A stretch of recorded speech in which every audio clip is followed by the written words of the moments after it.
What is the true cost of kindness? For Ethan Grant, a single father struggling to keep his world from collapsing, the answer was almost everything he had. One sunny afternoon, a simple act of compassion, sharing his last sandwich with a lonely little girl in a park, should have been a footnote in his day. Instead, it lit a fuse. That single desperate choice, born from the goodness of his heart, would unleash a storm he could never have predicted, orchestrated by one of the most powerful and secretive women in the country. This is the story of how half a sandwich nearly cost a man his daughter, his reputation, and his future, and how that same act of kindness became his only salvation. The sun on Tuesday, May 14th, was deceptively cheerful. It warmed the worn wooden slats of the park bench where Ethan Grant sat, but it couldn't touch the chill of dread that had settled deep in his bones. Beside him, his 6-year-old daughter Chloe hummed a tuneless song, her small legs kicking back and forth, not quite reaching the ground. Her world was the bright green of the freshly cut grass, the brilliant blue of the sky, and the promise of the playground swings. Ethan's world had shrunk to the numbers on a stack of unopened envelopes at home. Red for overdue, pink for final notice. He was a freelance architect, a good one, but the industry was in a slump. A major commercial project he'd poured 6 months of his life into had been shelved indefinitely last month, taking with it the final substantial payment he'd been counting on. Since then, it had been a frantic scramble for small jobs, a deck design here, a garage conversion there, but they were drops in an ocean of debt. The savings he and his late wife Jenna had built were gone vaporized by 2 years of her aggressive cancer treatment and the brutal aftermath of her passing. Now there was just him, Chloe, and the terrifyingly thin buffer between them and true destitution. "Daddy, can we get ice cream after the park?" Chloe asked, her voice full of innocent hope. Ethan's heart constricted.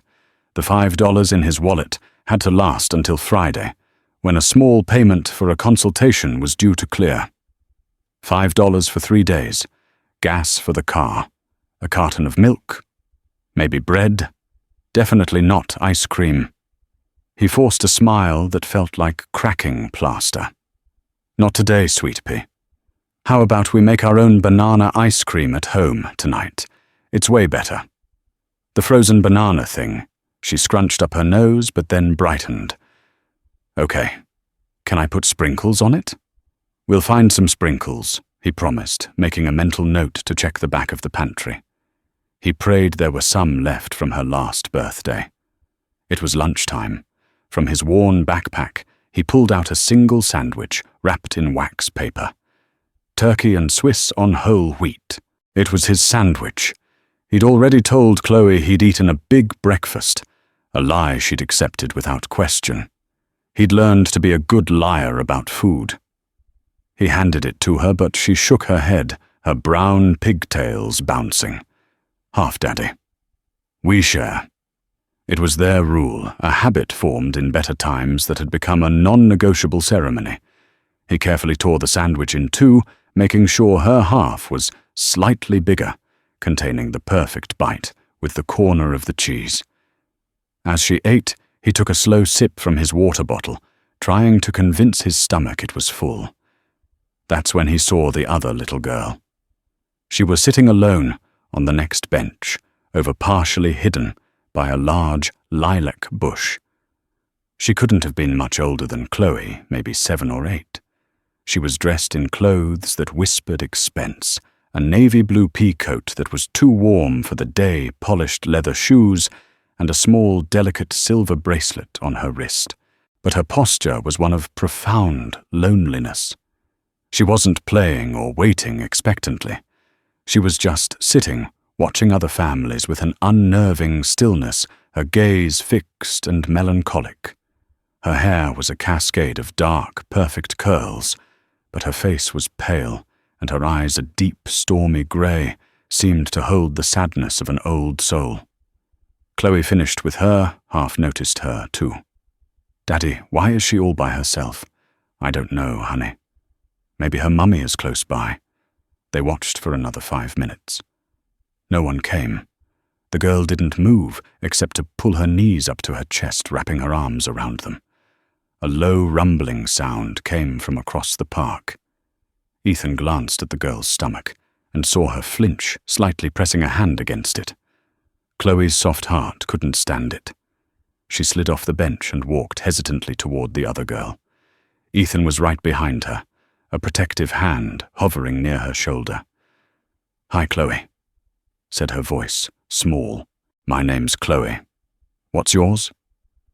The girl looked up, her grey eyes wide and startled as if surprised to be seen. "Rosalind," she whispered. Her voice was soft with a clipped, precise accent. "Are you hungry?" Chloe asked, because to a 6-year-old hunger was a primary and solvable problem. Rosalind looked down at her hands, then gave a tiny, almost imperceptible nod. Ethan's heart ached. He thought of the other half of the sandwich, his own meagre lunch. It wouldn't be enough, but it was something. He knelt down to Rosalind's level, making sure to keep his voice gentle. "Hey, Rosalind, I'm Ethan Chloe's dad. Is your mum or dad around?" She shook her head, her dark curls tumbling over her face.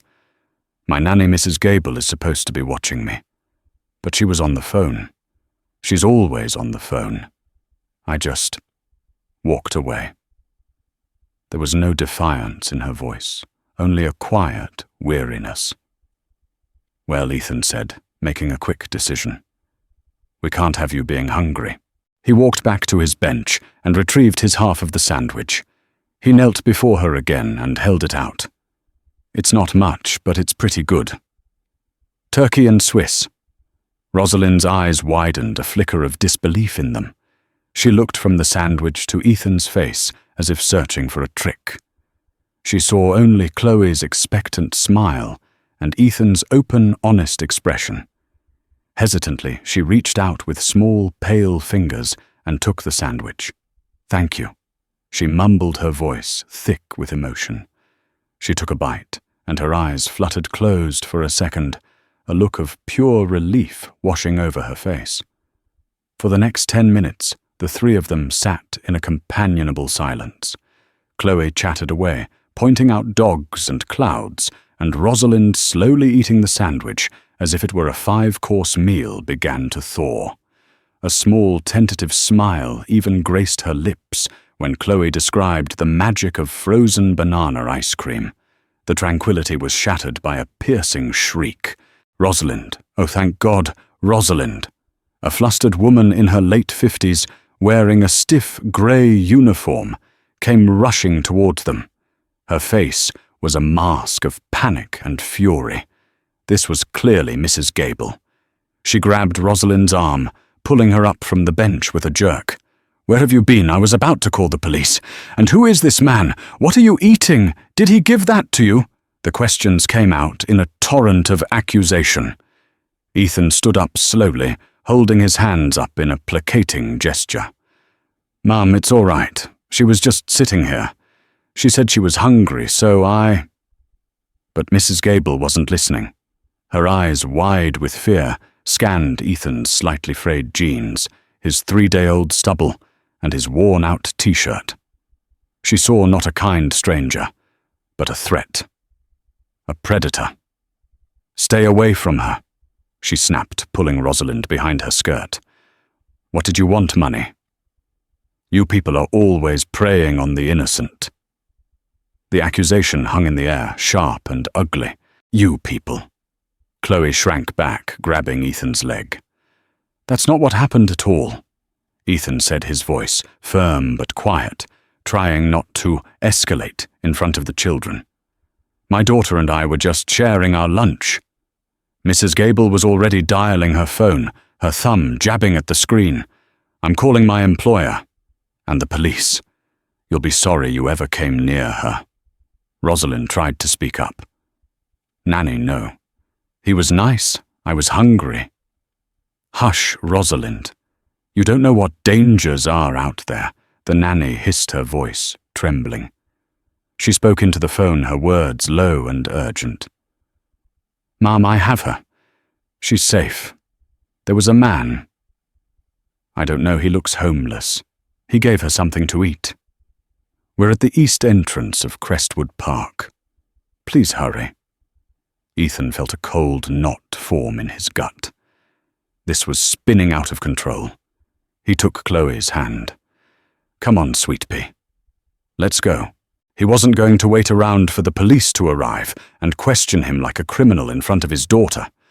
As they walked away, he could feel Mrs. Gable's suspicious gaze burning into his back. He glanced over his shoulder one last time.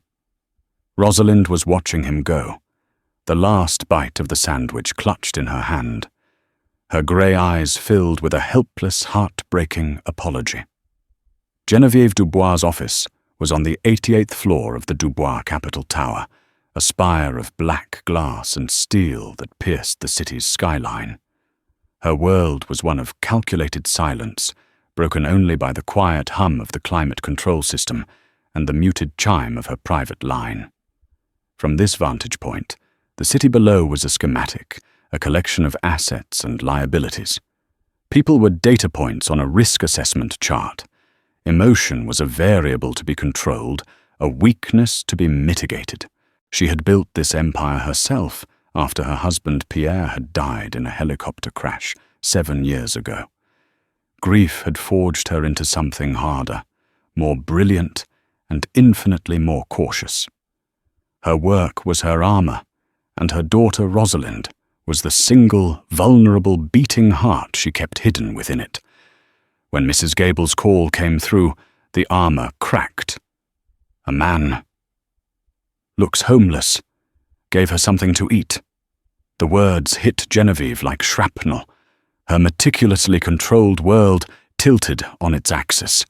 Every horror story she'd ever read, every security briefing she'd ever sat through, coalesced into a single terrifying image, her daughter, her Rosalind, in the hands of a predator. "Is she hurt?" Genevieve's voice was ice.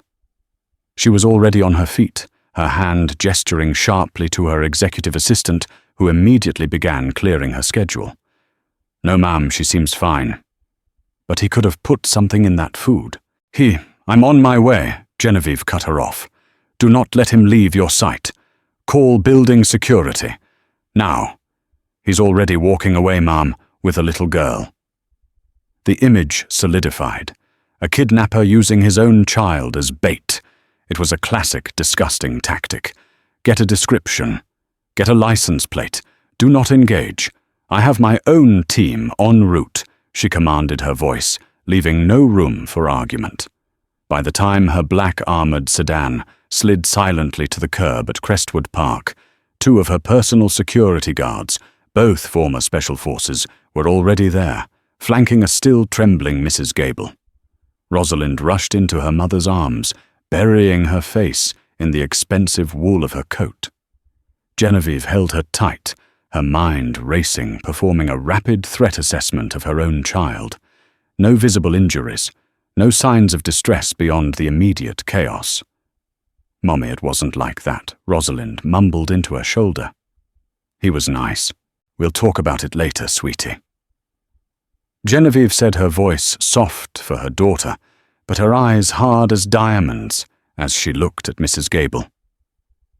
"Report," the nanny intimidated by the stony-faced guards, and her formidable employer stammered out her version of the events. It was a narrative coloured by her own panic and social prejudice. The man was unkempt, shifty-eyed, and had a beaten-up old car. He had lured Rosalind with food.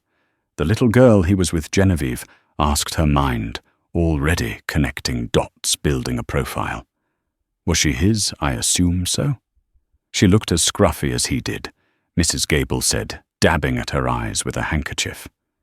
Genevieve's jaw tightened. She despised incompetence.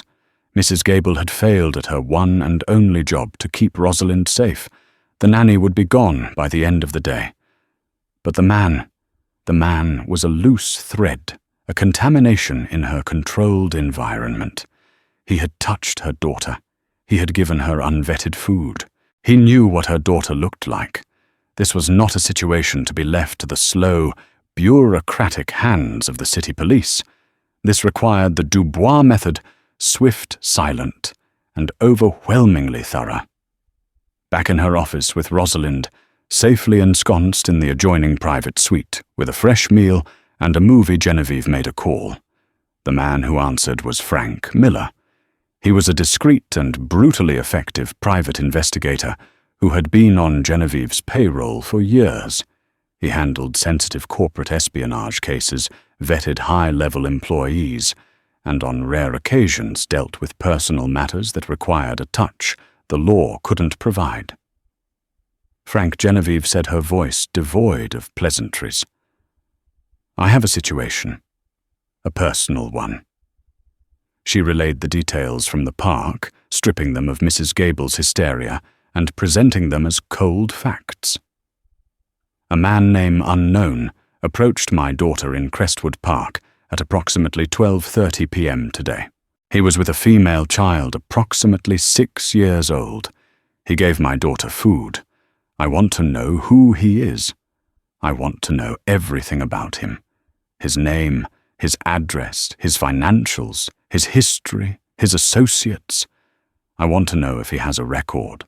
I want to know what he had for breakfast. I want to know if he is a threat." "Understood," Frank's gravelly voice replied. "I have the description from your security team. I'll start with traffic cams and facial recognition sweeps of the area. I'll have a preliminary report for you by morning." "I want more than that," Frank, Genevieve said, her gaze falling on a framed photo of Rosalind on her desk. "I want leverage. If this man is what I think he is, I will not just neutralize the threat. I will dismantle his entire existence so he can never ever be a danger to anyone again."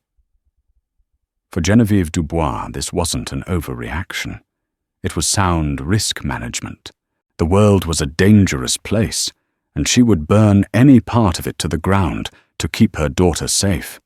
She had the resources, the power, and the cold, unyielding will to do it. The kind stranger from the park, Ethan Grant, had no idea that he and his daughter were now the subject of a multi-pronged investigation backed by near-limitless funds. He had no idea that his life was about to be put under a microscope. Every flaw, every mistake, every moment of hardship, magnified and weaponized against him. He had shared his lunch, and in doing so, had declared war on an empire he didn't even know existed. Frank Miller was a ghost. He moved through the digital and physical worlds with an unnerving seamlessness, leaving no trace of his passing. He was a master of data extraction, a connoisseur of human weakness. To him, a person was not a soul but a collection of data points, and he knew how to connect them. Ethan Grant's life, as fragile as it was an open book to a man like Miller. The starting point was the partial license plate Mrs. Gable had managed to jot down. It was for a 2008 Ford Focus, registered to one Ethan M. Grant. Address apartment 3B, 125 Oak Street, a rundown building on the far side of town. From there, the floodgates opened. By 9:00 a.m. the next morning, a sleek, encrypted file landed in Genevieve Dubois' inbox. The subject line was simply, "E. Grant, preliminary." Genevieve opened it, her expression unreadable. The report was clinical, devoid of emotion, a collection of facts that without context painted a damning picture. Subject Ethan Michael Grant, age 38, status widowed, deceased spouse Jenna Riley Grant. 2 years ago, ovarian cancer. Dependents Chloe Ann Grant, age 6, occupation freelance architect, unlicensed since firm closure 3 years prior. Sporadic income, currently in arrears on multiple accounts. Financials: mortgage on previous home, foreclosed 18 months ago. Outstanding medical debt: Jenna Grant, $112,250, sent to collections. Credit card debt: $28,700 across 3 major cards, all maxed out. Current bank balance, checking 482. Landlord at 125 Oak Street reports rent is 2 weeks late. Genevieve's eyes narrowed. The financial profile was one of extreme desperation. Desperate men did desperate things. Kidnapping for ransom was a common fantasy for the destitute. Miller's report continued. He had pulled Ethan's phone records. 12 calls a day to potential clients, most of them going unanswered. Calls to the bank, to the collection agencies. He had even pulled deleted text messages. One from Ethan to his late wife's sister read, "I don't know how I'm going to make rent, Karen. I'm smiling for Chloe, but I'm terrified." To a compassionate observer, it was a portrait of a grieving father struggling to stay afloat. To a paranoid mother and a ruthless CEO, it was a motive. The surveillance started that afternoon. A nondescript van parked down the street from Ethan's apartment. A bug smaller than a ladybug placed on the undercarriage of his Ford Focus. Miller's team was thorough. They documented Ethan's every move. 14:30. Subject leaves apartment with daughter. 14:45. Subject arrives at Thompson & Sons Construction. Meets with a Mr. David Thompson. 15:20. Subject exits meeting. Body language indicates disappointment. Miller's operative inside Thompson & Sons, a receptionist paid well for information, had already forwarded the context. Grant had pitched a brilliant, cost-effective design for a small community center. Thompson had been impressed, but their investors were skittish. No deal. The report Genevieve read that evening included a new, more troubling section. Psychological assessment, preliminary based on digital footprint. Subject shows signs of financial-induced stress and anxiety. History of arguments with medical billing departments. Notations of aggressive behavior on 2 calls based on internal call center notes Miller had illegally acquired. Deleted search history from his laptop recovered from his ISP included terms like quick cash jobs, sell plasma for money, and most chillingly, what is the ransom value for a child in the US? That last search was the nail in the coffin. Genevieve's blood ran cold. The context, of course, was missing. Ethan had been reading a news article about a famous historical kidnapping case and had clicked a link out of morbid curiosity. But to Genevieve sitting in her glass fortress, it was a smoking gun. This man wasn't just desperate. He was researching. He was planning. The encounter in the park wasn't a coincidence. It was reconnaissance. She called Frank Miller. "I want you to dig deeper. Talk to people. Neighbors. Former colleagues. I want to know if he has a history of instability. I want to build a case for what Miller asked, his voice flat. A case for whatever I need," she replied cryptically. "If he's a danger, I want him removed, legally if possible. If not, we'll discuss other options." Miller understood the subtext perfectly. The next phase of the investigation was more insidious. Miller's operatives, posing as market researchers and city surveyors, began canvassing Ethan's neighborhood. They spoke to his landlord, a grumpy man named Mr. Henderson. "Grant, he's quiet. Always pays, but late these last few months. Seems like a good dad, but who knows what goes on behind closed doors." They spoke to a neighbor, an elderly woman who complained about Chloe sometimes running in the hallway. "He seems overwhelmed, poor man. It's hard raising a child alone." Every piece of information was filtered through the lens of suspicion and sent back to Genevieve. Overwhelmed became unstable. Quiet became secretive. Late on rent became unreliable and desperate.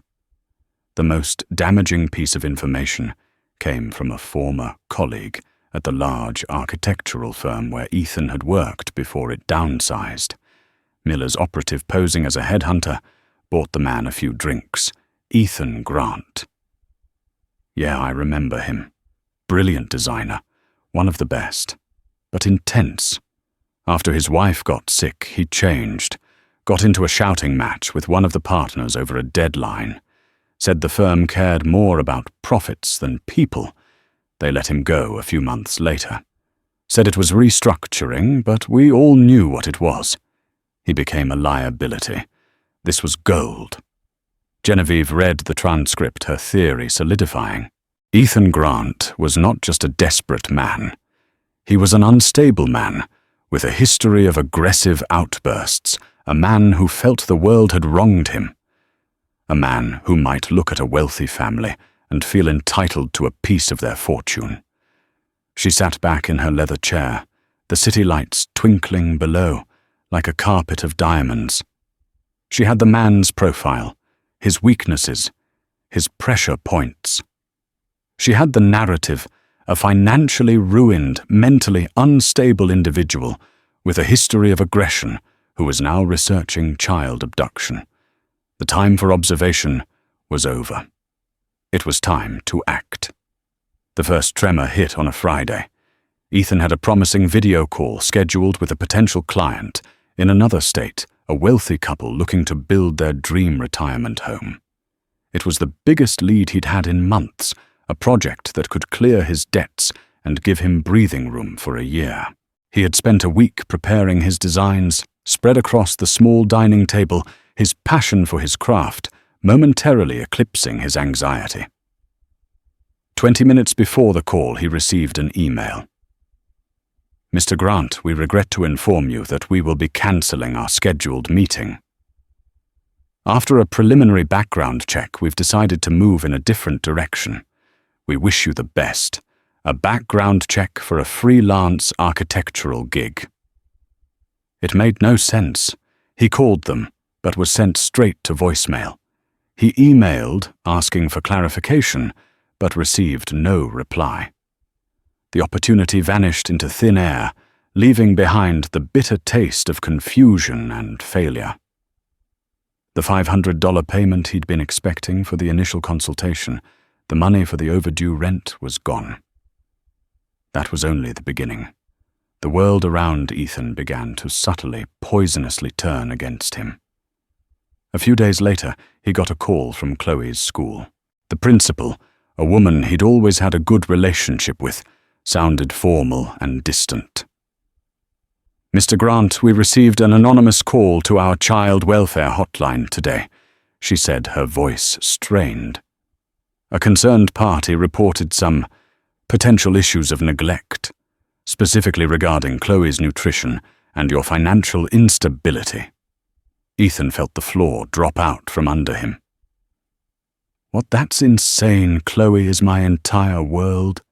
She's happy, she's healthy." "I'm sure it's just a misunderstanding," the principal said, though she didn't sound sure at all. "But we are mandated reporters. We had to make a note of it in her file. A social worker may want to schedule a home visit. Just to be safe." A home visit. The words echoed in his head. They would see the threadbare furniture, the near-empty fridge he tried to disguise with creatively arranged condiments. They would see the stack of red-inked envelopes. They would see a struggling father and mistake him for a failing one. The fear of losing Chloe, a primal, gut-wrenching terror he hadn't felt since Jenna's diagnosis, seized him. Who would do this? Who would make such a cruel, baseless accusation? The pressure mounted. His landlord, Mr. Henderson, who had previously been gruff but understanding, suddenly became hostile. He left a formal eviction notice taped to their door, citing non-payment. When Ethan tried to talk to him, promising the money was coming, the landlord refused to even look him in the eye. "I heard things, Grant," he grumbled. "Trouble follows you. I want you out by the end of the month." Ethan felt like he was going crazy. It was as if a phantom was moving just ahead of him, poisoning every well, turning every friendly face against him. He felt watched. He would see the same nondescript van parked on his street for hours. He'd catch people looking at him in the grocery store, their whispers ceasing the moment he turned his head. His desperation grew. He sold his late wife's engagement ring, a betrayal that felt like a physical wound. It gave him enough cash to pay the rent and buy groceries for 2 weeks, but it was a temporary plug in a dam that was about to burst. The final blow came in the form of a crisp, cream-colored envelope that arrived by courier. It was from a law firm he'd never heard of, Sloane Decker and Pierce. The name itself sounded expensive and intimidating. His hands trembled as he opened it. It was not a lawsuit, but a cease and desist letter. It was worded in dense, threatening legalese, but the message was clear. It accused him of a pattern of harassment and stalking directed at a minor, Rosalind Dubois, and her family. It referenced the incident in Crestwood Park as the culmination of a period of targeted observation. It demanded he make no further attempt to contact or approach the Dubois family, and warned that any violation would result in immediate legal action, including criminal charges. Dubois. The name meant nothing to him. Rosalind, the little girl from the park. It all clicked into place with sickening clarity. The nanny's threats, the sudden inexplicable downturn in his fortunes, the anonymous call, the whispers. This wasn't a phantom. It was a person. A rich, powerful person who had misinterpreted his kindness as a threat and was now systematically destroying his life. He looked at the letterhead again. Sloane Decker and Pierce was one of the most powerful corporate law firms in the country. He searched the name Dubois online. The first result was a photo of a woman with severe, intelligent eyes and an aura of untouchable power. The caption read, "Genevieve Dubois, CEO of Dubois Capital, a multi-billion-dollar private equity firm." The article detailed her ruthless business tactics, her immense wealth, and her fiercely private nature, especially concerning her only child, Rosalind, after the tragic death of her husband. Ethan stared at the screen, the scale of his predicament finally crashing down on him. He hadn't just angered a protective nanny. He had, through a simple act of kindness, made an enemy of a billionaire. A billionaire who thought he was a predator. A billionaire who had the power to erase him. He looked over at Chloe, who was sitting on the floor drawing a picture of a smiling sun and 2 stick figures holding hands, her and him, his world, and a woman he had never met from a world he could barely imagine was trying to tear it apart. The desperation he'd been feeling curdled into something new, the cold, defiant anger of a father with nothing left to lose. Genevieve Dubois did not make house calls. Her world was one of boardroom secure video conferences and intermediaries. But this was different. Frank Miller's file on Ethan Grant was now an inch thick, a comprehensive catalogue of a life teetering on the edge. The legal warnings had been sent. The social pressure had been applied. And yet Miller's surveillance reported that Grant, while clearly distressed, was not breaking. He was selling assets.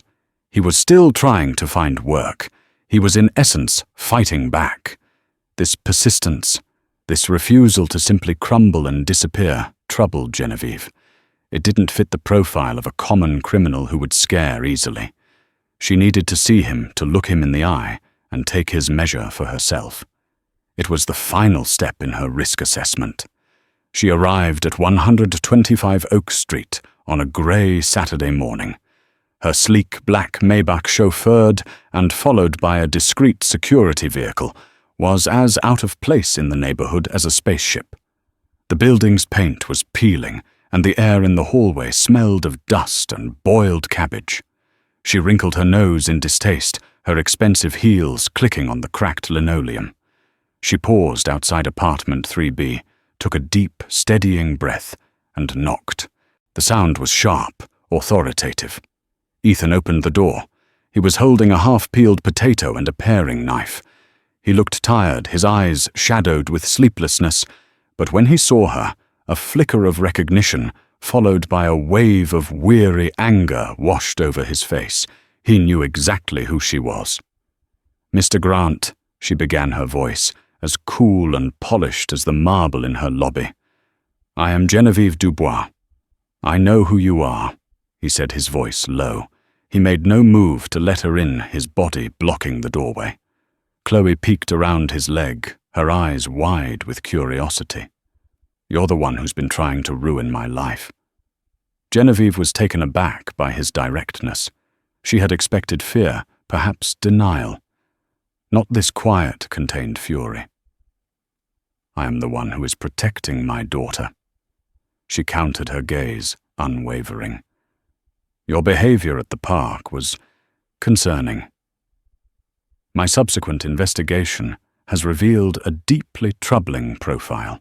"Your investigation?" Ethan let out a short, incredulous laugh. "You mean your campaign of terror, anonymous calls to my daughter's school, scaring off my clients? Is that how you powerful people solve your problems, by crushing anyone you can't understand?" "I solve my problems by eliminating threats," she said, her voice dropping, becoming dangerously soft. "And a man with your financial desperation, your history of aggressive outbursts, and your recent research topics is a threat." Ethan stared at her, bewildered. "Research topics, aggressive outbursts. What are you talking about? Don't play games with me." "Mr. Grant, my sources are impeccable. I know about the incident at your old firm. I know about your debts. And I know you've been researching child abduction."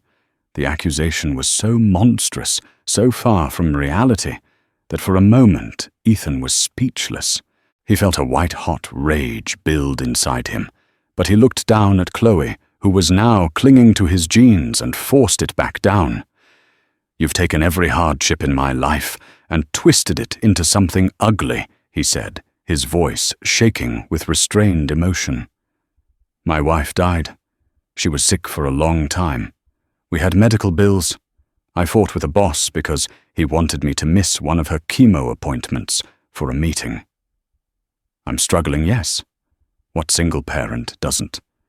But I am not a monster. I am a father. Something you of all people should understand." He stepped aside, a sudden, bold decision. "You want to see the threat? Come in. Come see the monster's lair." Hesitantly, Genevieve stepped inside. The apartment was small, cramped, and meticulously clean.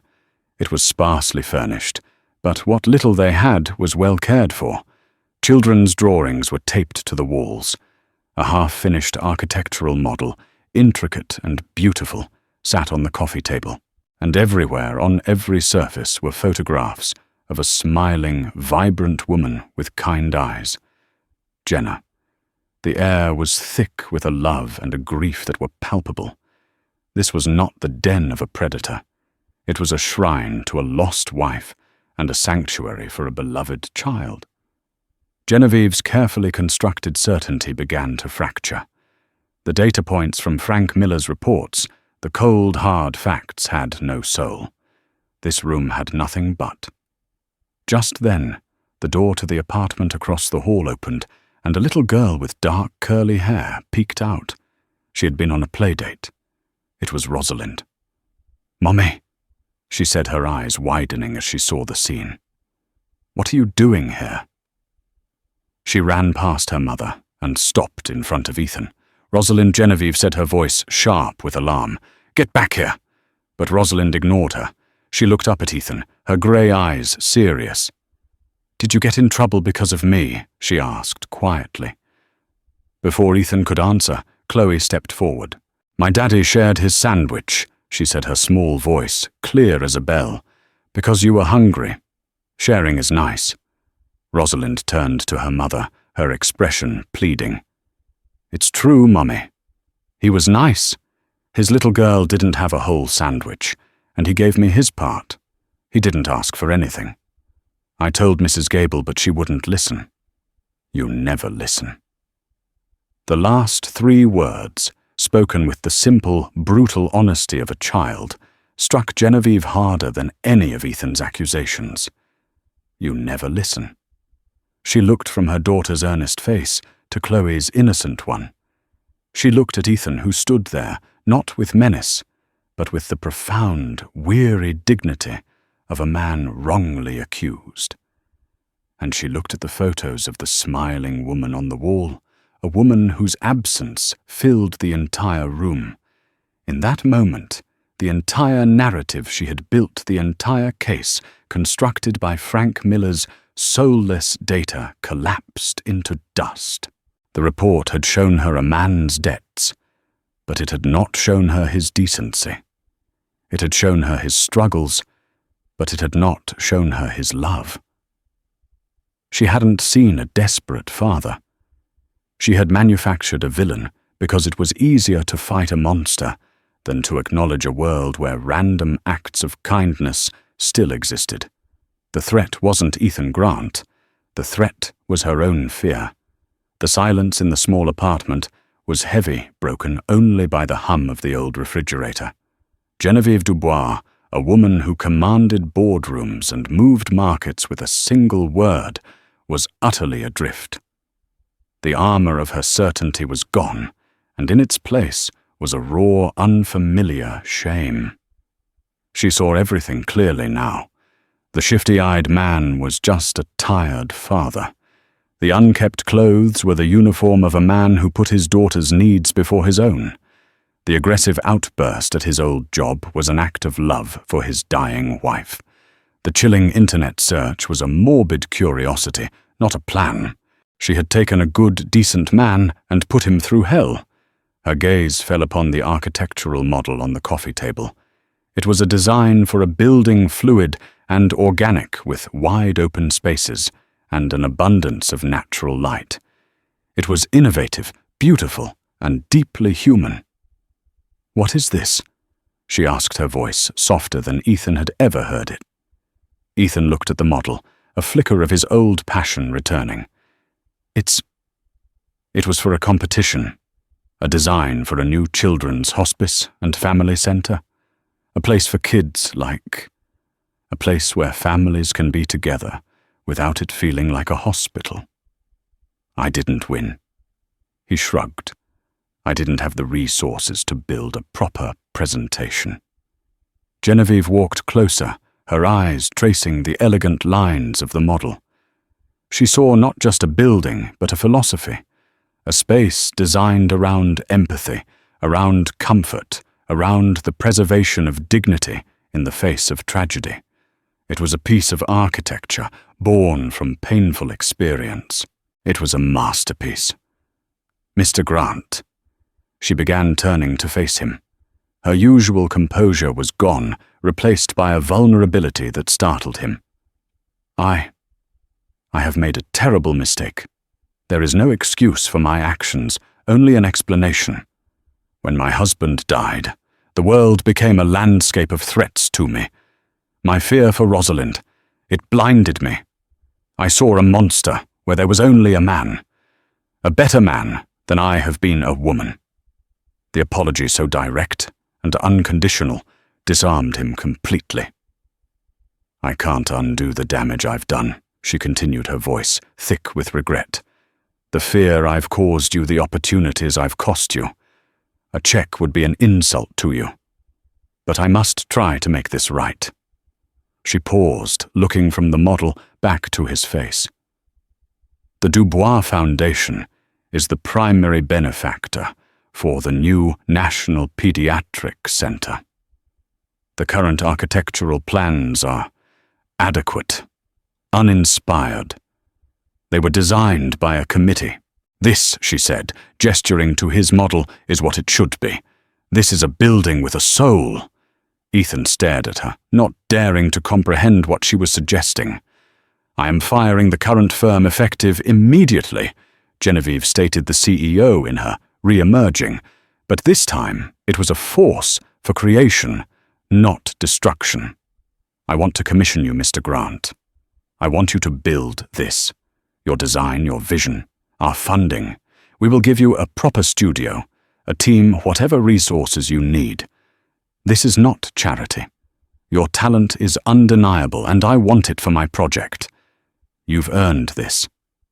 Ethan was stunned into silence. For months, his life had been a series of closing doors. He had been fighting just to survive his dreams of actually creating, of building something meaningful, long since packed away. And now this woman, his tormentor, was offering him not just a lifeline, but the dream itself. He looked at Chloe, who was now holding hands with Rosalind, the two of them whispering and giggling, their worlds already merged. He thought of Jenna, and how proud she would have been. He thought of all the sleepless nights, the gnawing fear, the humiliation. And he realized that holding on to his anger would only continue the damage. "Okay," he said, his voice hoarse. He cleared his throat. "Yes, I accept." A small, genuine smile touched Genevieve's lips for the first time. It transformed her face, softening the severe lines and revealing a hint of the woman she might have been before grief had remade her.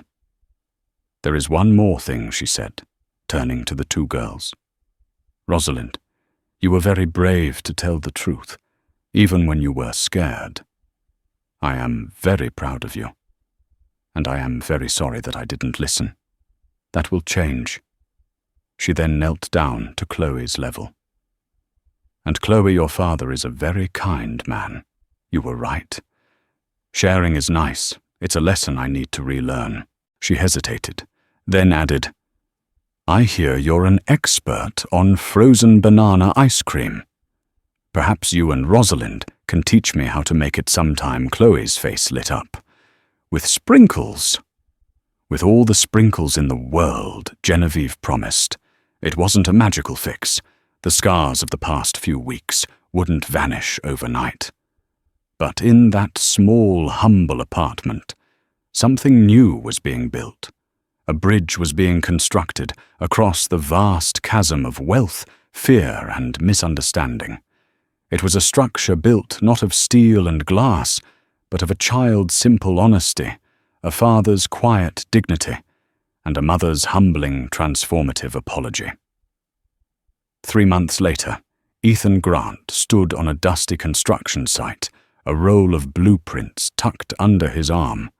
The sun was warm on his face, and the air was filled with the sounds of creation, the rumble of machinery, the shouts of workers, the clang of steel on steel.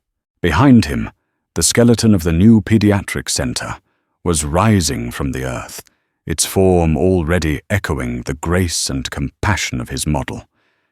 His life had been utterly transformed.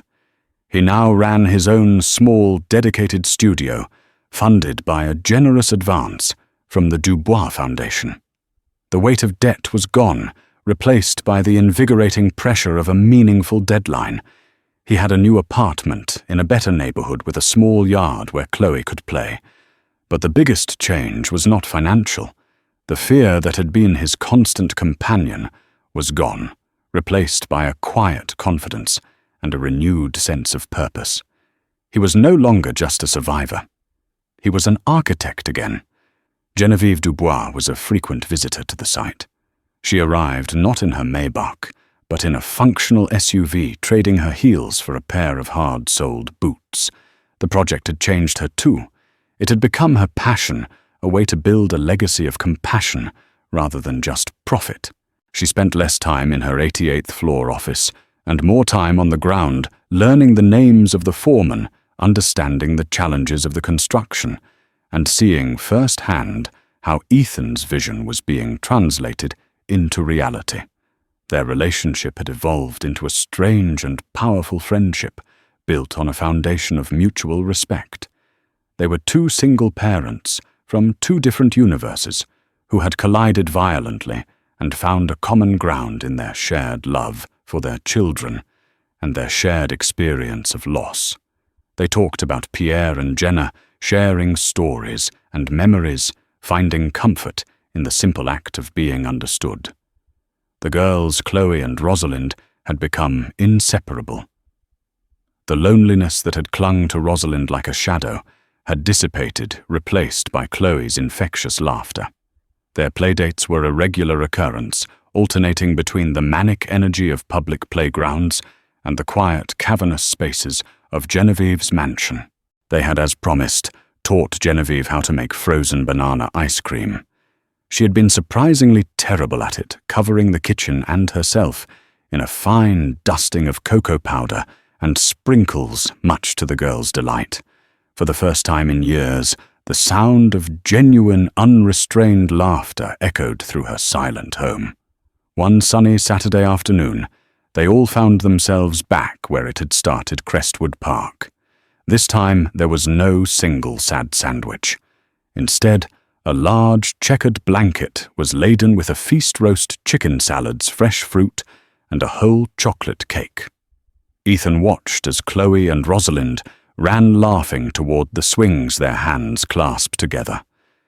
Genevieve sat beside him on the blanket, a rare, relaxed smile on her face. "Do you ever think about that day?" she asked quietly, her gaze following the girls. "Every day," Ethan admitted.